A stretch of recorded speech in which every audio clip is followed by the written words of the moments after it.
Okay, welcome back Physics 30s to our next lesson in Chapter 4. This is 4.3, and today we're going to be looking at some mirror equations.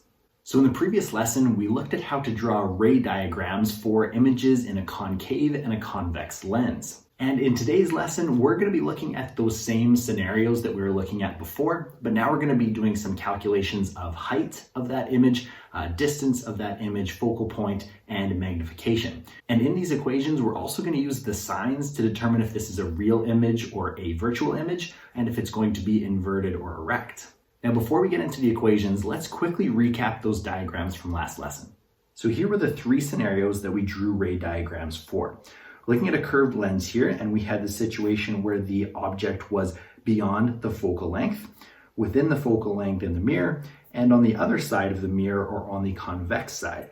And we looked at how to draw three different rays to determine the image. The first one was to go along a line from the top of the object to the mirror parallel to the principal axis. So that would look like this for that first one.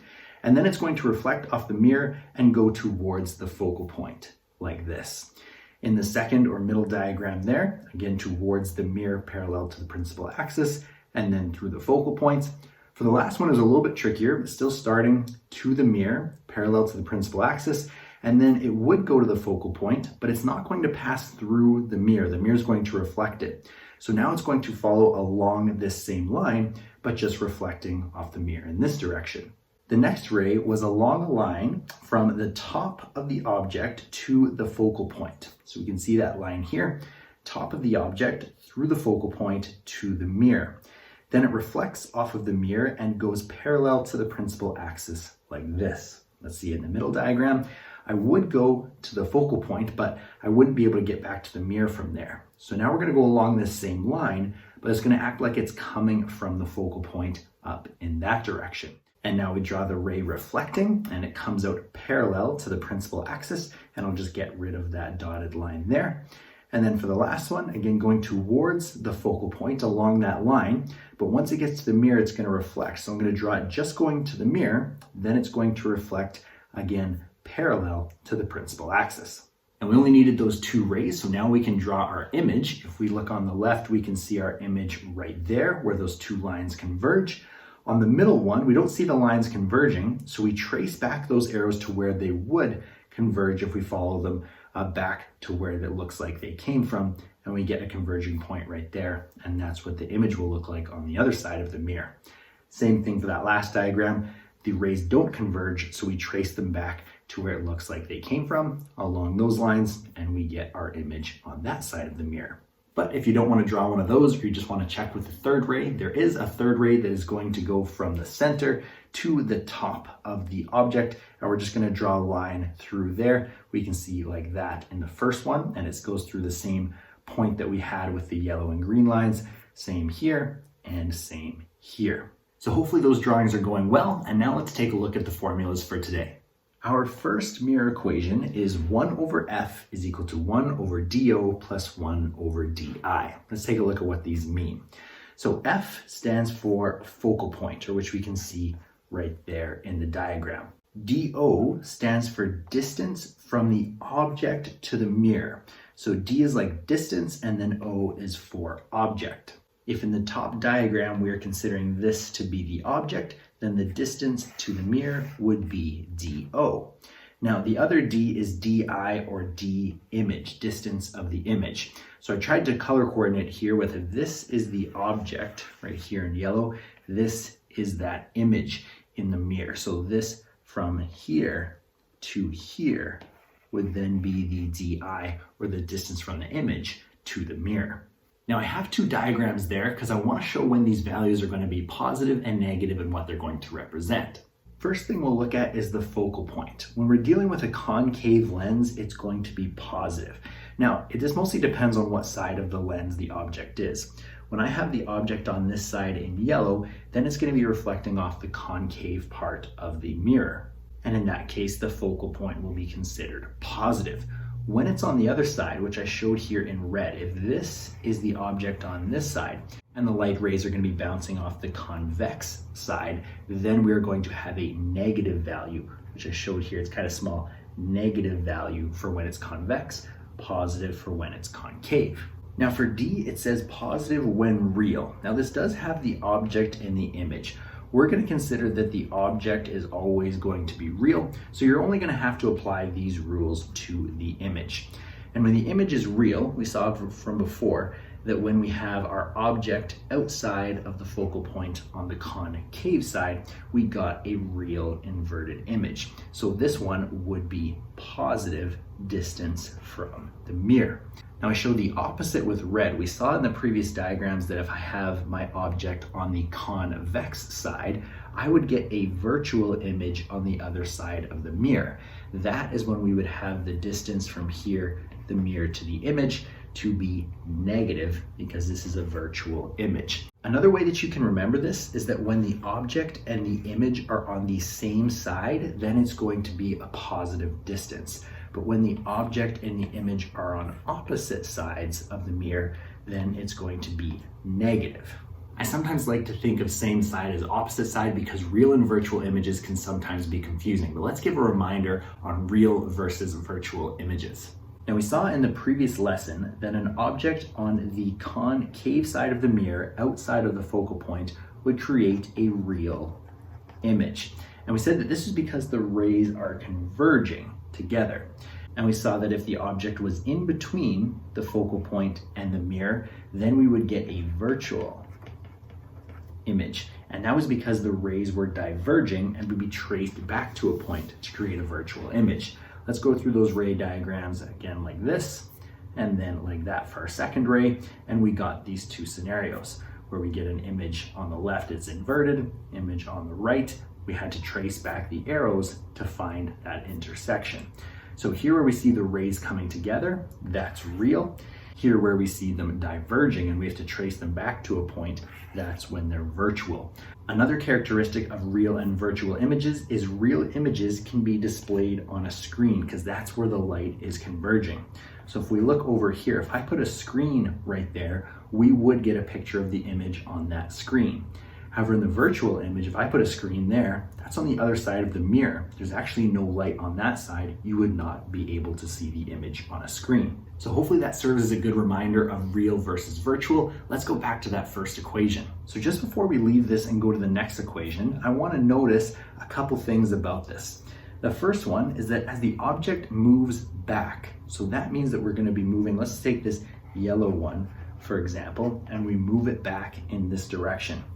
As DO increases, so we're getting further, moving back in that direction, the ratio 1 over DO is going to approach 0. It's because we're dividing by a bigger and bigger number as we move back. So if this term is approaching 0, it can be so small, or getting so small as we keep moving further back, that it becomes irrelevant. It's approaching 0 the further we move back. So then we have 1 over F is equal to 1 over DI. If ones on the top are the same, that means our distance of the image is approaching the focal point. And as the point says down here, this actually makes sense because incoming light should all focus on the focal point. So this just means that if we have the image here, our rays would look like that. But as I move that object back further, increase DO, those lines, my ray 1 and my ray 2, become more parallel to the principal axis. Now ray 1 was always parallel to the principal axis, but now ray 2 is looking more parallel. So if I could make DO even bigger, get it way, way far away, just send it off the page, eventually as it gets far enough away, these would become parallel to the principal axis. And we know that all rays coming in parallel to the principal axis converge to the focal point. So our image would be at the focal point. Okay, that may become a little bit more clear when we do an example, but for right now, let's take a look at the second mirror equation. The second mirror equation is relating the height of the image to the distance of the image and the magnification. So here's what those things stand for. M stands for the magnification, HI stands for the height of the image, HO stands for the height of the object, and we saw these ones from before. DO is going to stand for the distance to the mirror of the object, and DI is going to stand for the distance of the image to the mirror. Let me just fix that. Distance from image to the mirror. And again, the positives and negatives are going to tell us some things about these values. So first off, the magnification is going to be positive when the image is going to be erect, and it's going to be negative when it's inverted. So for example, here, when I have this object and this image here in yellow, then the magnification is going to be positive because it's erect. If I have this red object and this red image, then we're going to have a negative magnification because it's inverted. Now, it's important to note that a negative magnification doesn't mean it's getting smaller. That has to do with if the magnification is bigger or less than 1. If the magnification is greater than 1, we will get a bigger image. If it is less than 1, we will get a smaller image. So the value relates to size, and the sign relates to if it's erect or inverted. And the height of the image has the same rule. It's going to be a positive value when it's erect and a negative value when it's inverted. Think of positive as same way up and negative as flipped upside down. So we'll do an example with this, but again, there's a couple things I want to note about how these variables relate to each other. First off, you may notice that there is a negative in front of this DI. This does not mean that it is always going to be virtual like we saw negative DI in the last one. All it is a sign converter. So basically what that means is when DI and DO are both positive, that would mean that they are on the same side, and therefore it is a real image. So this example would be for the red. If we have the red here as the object and the red here as the image, they're on the same side. So we would get positive and positive. However, we see that this image is inverted. So that means that we should get a negative for our magnification and a negative for the height. So if these are both positive, to make this number and this number negative, as it shows over here, we need to add in that negative sign. So again, it's just a sign converter to make things work out.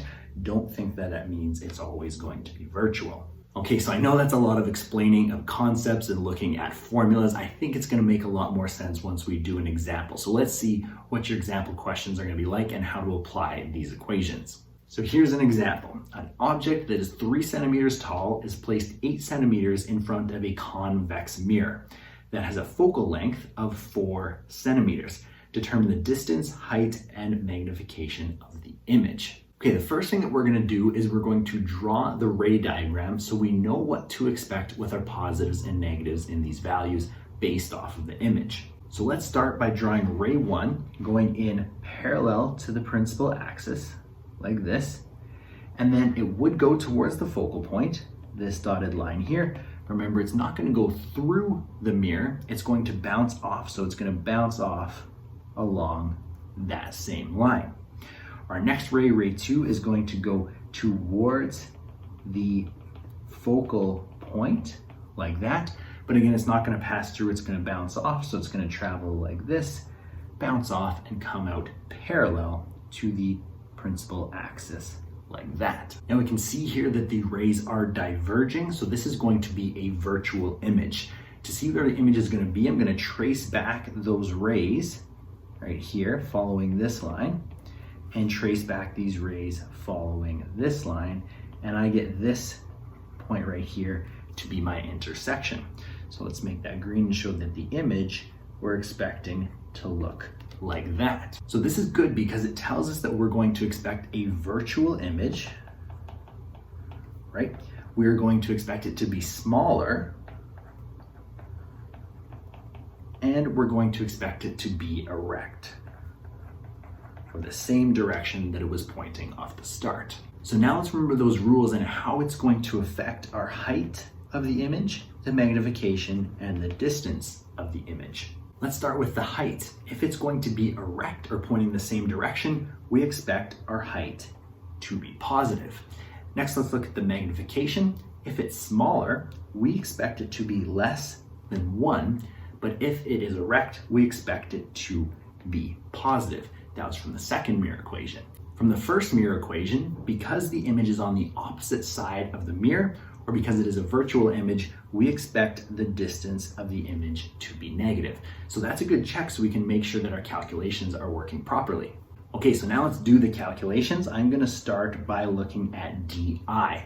Now I'm gonna use the first mirror equation because I have information about my distance of the object and the focal length. So let's write here 1 over F is equal to 1 over DO plus 1 over DI.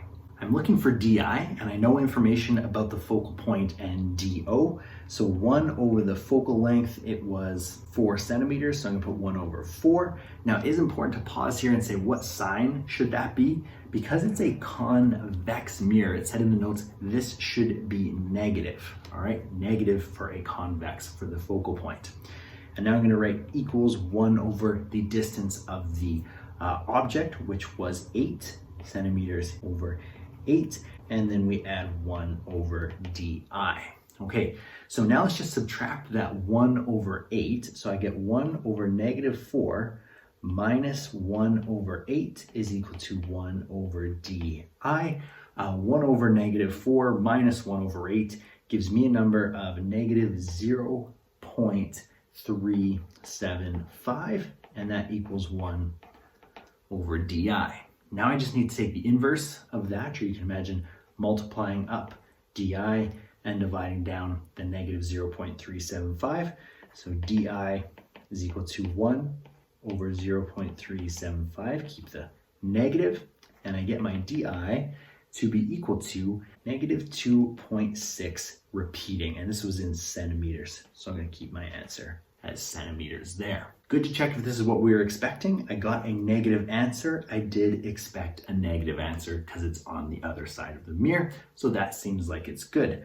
I'm just gonna write that down here. Negative 2.6 repeating centimeters is equal to DI. And now we'll move to the next variable. Now that I know DI and DO, I'm gonna look at the second mirror equation. And it says M is equal to HI over HO is equal to negative DI over DO. Now I can just take the HI over HO part out of that and write M is equal to negative DI over DO. So I don't need that middle part. I can use whatever part of that I need.